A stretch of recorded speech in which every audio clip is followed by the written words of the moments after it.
Já, Steini, mæti hérna í Kaplakrika að vinni 7 marka sigur. Þeir lítur að líða bara nokkuð vel að halda Hafnarfirði hvítum og svörtum.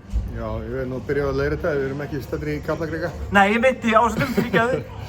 Já, en bara virkilega ánægð með sigurinn og hérna, mér finnst þið góðir varnarlega bara lengstum og hérna, líka mjög ánægð með sóknarleikinn margt en hérna, við áttum að klára þetta meira samfærandi en ég er bara ánægð með sigurinn. Einmitt varnarleikurinn og markvarslan Daniel með einhverja 13-14 varða bolta. Vannst leikurinn í vörn og markvarsli í dag? Já, en líka skynsögum sóknarleik sko, en hérna, Danni var frábær, svo kom Jón sterkurinn líka þegar hann kom í staðinn fyrir Danna en mér fannst vörnin halda nokkuð vel allan tíman og hérna, mér fannst þau líka skynsamir sóknarleik. Kassi með 8 mörk, bara, hvað viltu segja hans frammistöðu í kvöld?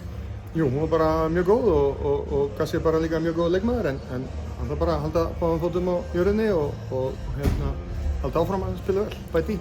Ágúst, hver er staðan á honum? Já, bara eftir að koma eins í ljós. Ekkert meira, hvað er það? Hvað segir ég? Hvað er langt í hann eða? Ég bara veit það ekki alveg, það við höfum bara eftir að tiltölulega nýtið komið. Mætist aftur í bikarnum núna næsta 5. dag, mæti aftur hingað. Spenntur fyrir því, 3. leiknum móti Haugum? Na, sjálfsögðu. Við hérna, erum ekki fasta gestir, búin að vera það síðustu ári í Final Four. Þannig að hérna, ég ætla bara alveg að viðurkenna að þetta er bikar sem okkur langar mikið í. Final Four kryddar tímabilið aðeins? Já, sjálfsögðu. Nú bara vil ég nota tækifærið með nýrinn hjá þér og biðla til allra F-fáinga að hérna, mæta og styðja okkur sko. Takk hérna.